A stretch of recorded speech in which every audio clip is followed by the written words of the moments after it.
warahmatullahi wabarakatuh. Halo semuanya, perkenalkan nama saya Sofiana dengan NIM 2502007473, Prodi Pendidikan Bahasa dan Sastra Indonesia. Kali ini saya akan bercerita mengenai Keongmas yang cerita ini berasal dari Provinsi Jawa Timur. Oke, mari kita simak ceritanya. Alkisah.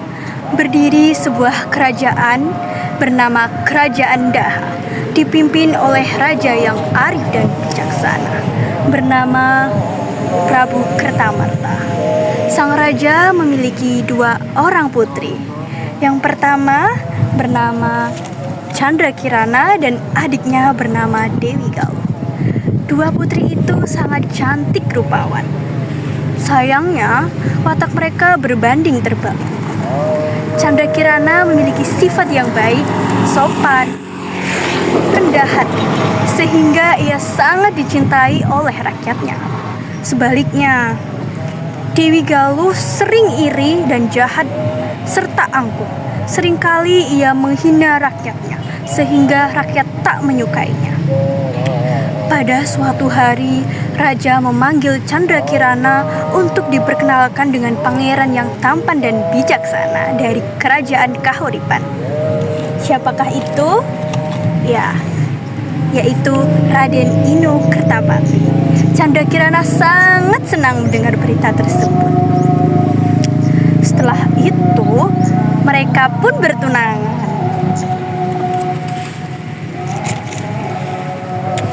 Berbeda dengan Dewi Galuh. Dewi Galuh sangat kesal dan tidak setuju oleh keputusan ayahnya, sehingga timbul perasaan iri yang begitu besar, kemudian menjadi benci. Perasaan iri pun membuat dia ingin merencanakan niat yang buruk untuk menyingkirkan Candrakirana. Lantas Dewi Galuh pun bergegas pergi ke seorang rumah penyihir. Nah, penyihir itu memiliki mantra kutukan yang sangat mengerikan.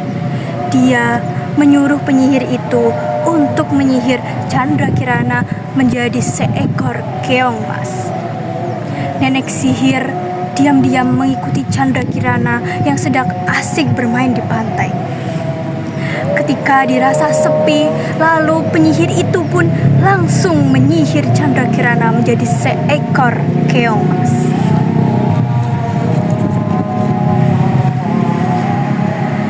Sungguh, hati Candrakirana rasanya sangat sedih ketika ia tiba-tiba disihir oleh penyihir itu. Jadilah engkau keongmas, hahaha, kutuk si nenek sihir. Hahaha, sihir itu hanya akan hilang jika kau menemukan kasih sejatimu. Begitu itu pula ucapan dari sang penyihir itu. Di tempat lain, di sebuah desa dadapan, ada seorang nenek-nenek yang sedang mencari ikan. Saat ia mengambil jarinya, ia mendapatkan seekor keongmas. Dan keongmas itu sangat cantik. Yang tak lain adalah Candrakirana yang sudah disihir menjadi seekor keongmas. Akhirnya nenek itu membawa pulang bersama dengan ikan-ikan yang didapatnya. Keesokan harinya, si nenek kembali melakukan pekerjaan rutinnya, yaitu mencari ikan. Namun, hari itu nenek sangatlah apes karena hanya mendapatkan beberapa ekor ikan. Ketika sampai di rumah, nenek pun terkejut melihat berbagai hidangan tersaji di meja makannya, serta rumahnya yang telah bersih dan juga rapi. Si nenek pun merasa kebingungan. Siapa yang telah melakukan pekerjaan ini semua? Ucap si nenek. Rumah itu sangat bersih dan rapi. Dengan kejadian ini terus berulang hingga hari-hari berikutnya.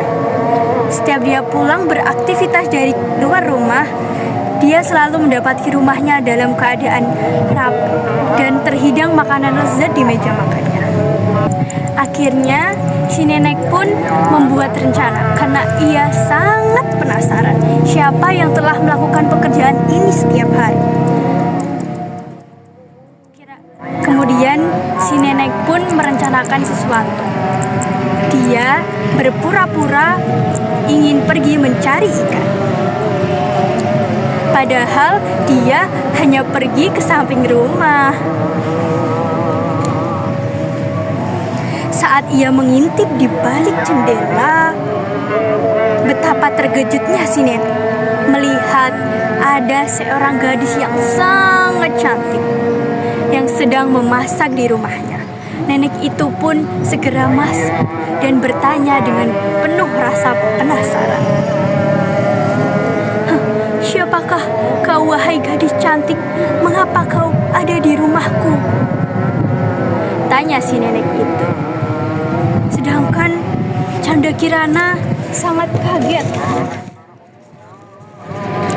Canda Kirana sangat kaget melihat nenek yang sudah masuk ke dalam rumah. Kemudian dengan suara yang lembut, putri itu pun menjawab dan menceritakan semuanya. Ia adalah putri Canda Kirana yang telah dikutuk oleh saudaranya menjadi seekor keong mas. Dan kutukan itu hanya bisa hilang ketika dia menemukan cinta sejati yang mempunyai rasa tulus dan penuh kasih sayang. Mendengar cerita itu, nenek pun merasa sangat terharu. Dia memeluk Canda Kirana dan berkata, "Tenanglah nak, selama ini anggap saja aku sebagai ibu."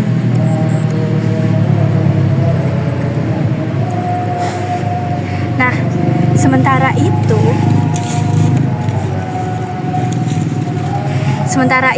di istana, Raden Induk Kertapati tidak pernah berhenti mencari Canda Kirana.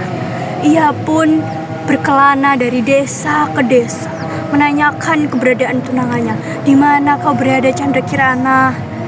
Dan perjalanannya yang cukup jauh dan panjang membuat bekal pangeran habis. Ia pun sangat kehausan. Akhirnya pangeran mendatangi sebuah gubuk dan dengan niat untuk beristirahat. Di sana Pangeran Induk Kertapati melihat seorang gadis yang sangat mirip dengan Canda Kirana, yaitu tunangannya. Raden Induk Kertapati terkejut dan berkata, "Putri, apakah itu kau?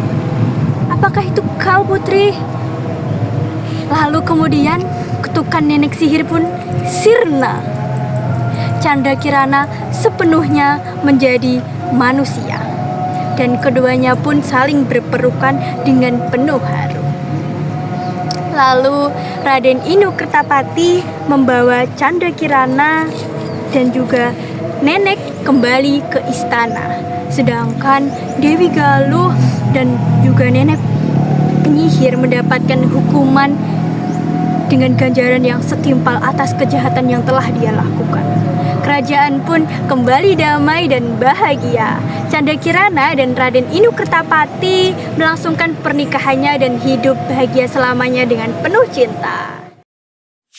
Nah, maka dari itu akhirnya kita sampai pada pesan moral ataupun ulasan yang bisa kita ambil dari cerita tersebut, yaitu kita harus mempunyai jiwa yang sabar dan juga kebaikan hati dalam diri kita, karena pastinya akan menemukan jalannya sendiri. Nah, si tokoh Canda Kirana memiliki sikap yang baik meskipun mengalami fitnah dan penderitaan oleh saudaranya. Nah, hal ini membuat kita menyadari bahwa membalas kejahatan dengan penuh kebaikan memang tidak mudah, tetapi hasilnya tentu membawa kebahagiaan. Nah, selain itu, dari cerita ini kita bisa mengambil pesan moral untuk memiliki rasa tidak iri dan tidak dengki, walaupun itu merugikan diri sendiri, merugikan kita dan kita semua. Seperti yang dialami Dewi Galuh. Nah, dari cerita ini kita bisa belajar untuk lebih mengendalikan emosi dan tidak mudah iri terhadap orang lain. Terdapat juga nilai-nilai yaitu tolong menolong yang kita bisa terapkan di zaman sekarang, contohnya pada nenek yang luar biasa sekali membantu. Artinya kebaikan kecil yang kita lakukan dengan tulus dapat membawa perubahan besar bagi orang lain. Dari cerita ini saya juga merasa tersentuh dan terdorong untuk menjadi pribadi yang lebih sabar, jujur, dan peduli terhadap sesama. Sekian dari saya, semoga bermanfaat untuk kedepannya. Wassalamualaikum warahmatullahi wabarakatuh. Sampai jumpa.